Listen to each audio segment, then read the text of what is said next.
il y a quand même des choses assez extraordinaires. Prenons le temps d'ailleurs de regarder le document.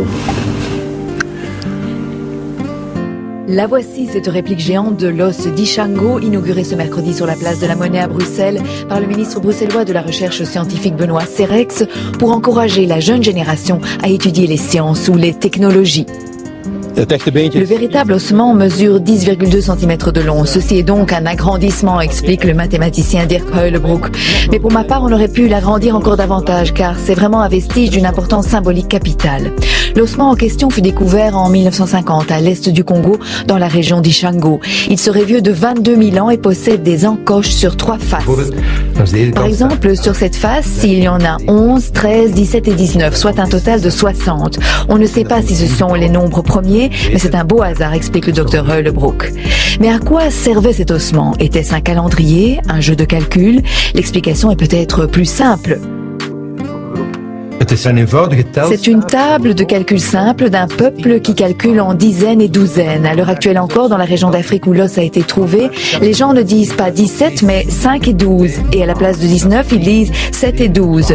Ils utilisent donc 12 comme base, un peu comme nous qui comptons en douzaines. Autrefois, certaines personnes avaient attribué l'ossement à des extraterrestres. On n'a pas besoin de cet excès de fantaisie. Cela reste une trouvaille mathématique la plus ancienne de l'histoire. C'est la première fois dans l'histoire de l'humanité, il y a 22 000 ans, que quelqu'un a fait une opération logique. L'os d'Ishango est exposé dans toute sa splendeur au musée des sciences naturelles à Bruxelles.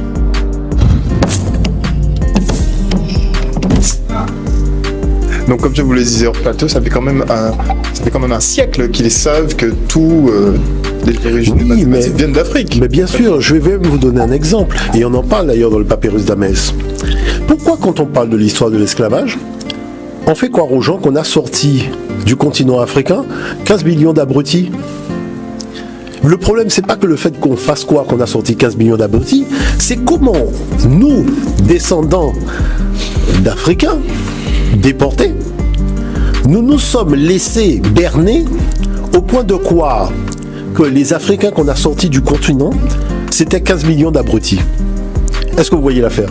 Quand vous prenez le temps de voir toutes les plus grandes découvertes faites dans la Caraïbe, en Amérique et autres, mais c'est les Noirs qui sont à l'origine de tout ça.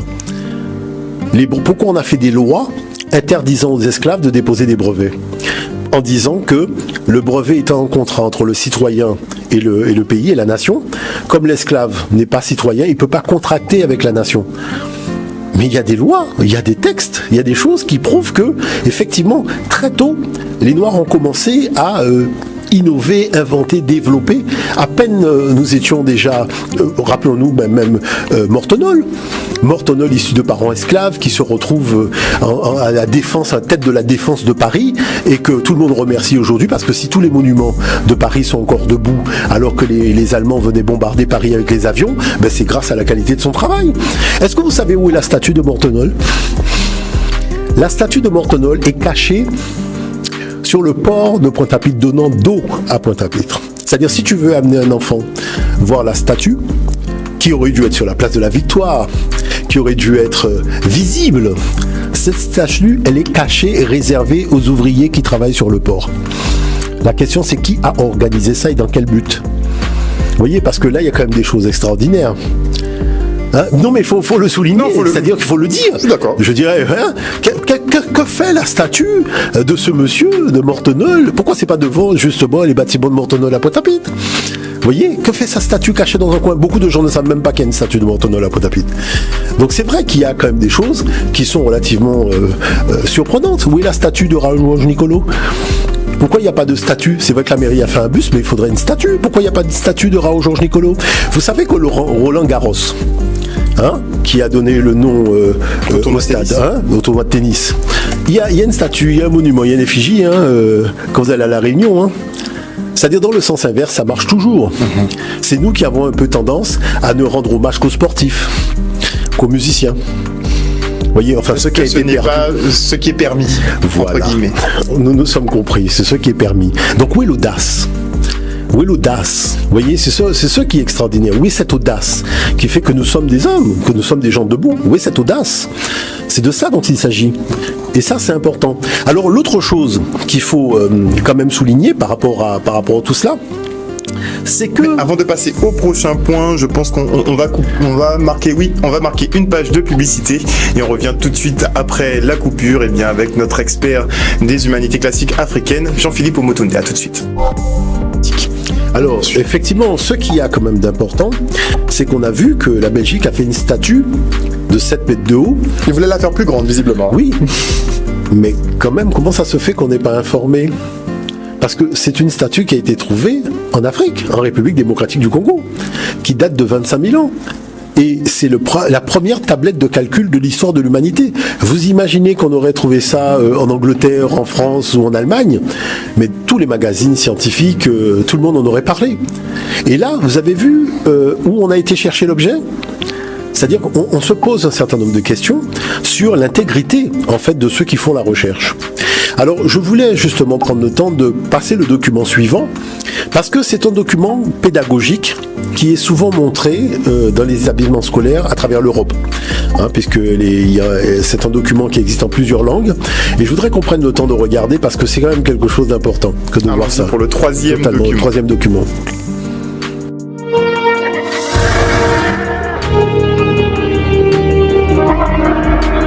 Alors, d'où vient 1 ? C'est à une date relativement récente. Il y a environ 20 000 ans qu'on a la première preuve tangible de l'existence de 1 et de son utilisation pour compter. Bien sûr, à la naissance, il n'avait pas cette tête-là.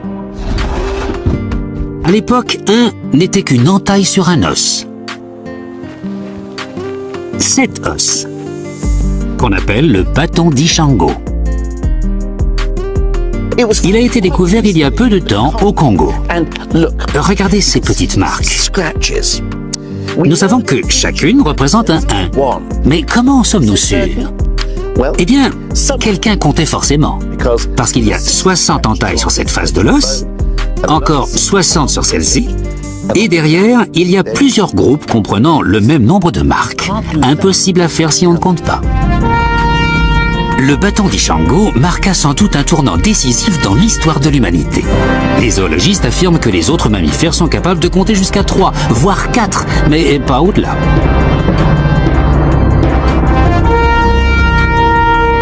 En transformant 1 en encoche, nos lointains ancêtres pouvaient compter jusqu'à 4, 5 ou même 6 s'ils étaient vraiment doués. En fait, ils pouvaient additionner autant de 1 qu'ils le voulaient.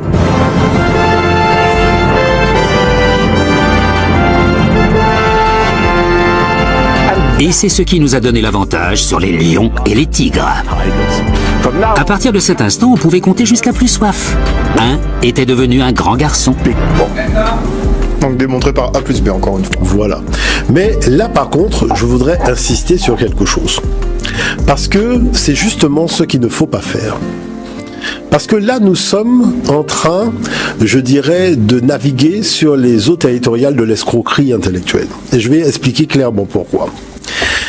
Jean Anzin de Brocourt, qui est cet archéologue belge qui a trouvé donc la tablette d'Ishango, en République démocratique du Congo, en faisant des fouilles en 1950, quand il a eu l'objet, donc il y a eu deux os, donc, dont celui où il y a notamment les nombres premiers, parce qu'il faut quand même souligner que cette tablette comporte les nombres premiers entre 10 et 20 dans le bon ordre.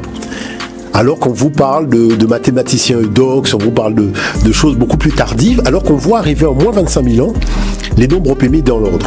On voit arriver des duplications, des suites arithmétiques relativement complexes sur ce bâton. Mais il y a une deuxième chose que Jean Anzin de Brocourt a souligné, c'est qu'Ishango, c'était un site de pêche. Et qui dit site de pêche, ben, il y avait des harpons et il y avait des hameçons, donc notamment des harpons. Et quand vous commencez à rentrer dans l'histoire des harpons, vous vous rendez compte que l'harpon est une invention, donc qu'on retrouve au Katanga aux alentours de moins 100 000. En moins 100 000, les hommes qui vivent au bord des fleuves commencent à fabriquer des outils pour aller pêcher les poissons. Donc on se retrouve avec un harpon, et ce harpon qu'on a aux alentours de moins 100 000, donc au Katanga, donc c'est dans le sud de la République démocratique du Congo. Ishango est dans le nord, donc au nord-est. Vous retrouvez à nouveau, donc sur le site d'Ishango, donc des harpons qui datent aux alentours cette fois-ci de moins 30 000, avec notamment la tablette de calcul d'Ishango. Et qu'est-ce que fait Jean Zin de Brocourt? Il continue à relever les sites archéologiques où on retrouve des harpons. Donc il voit que ces harpons, les hommes se déplacent vers le fleuve Niger et on retrouve donc une évolution due au déplacement au fleuve Niger, et au fur et à mesure on peut suivre la progression par la datation des harpons.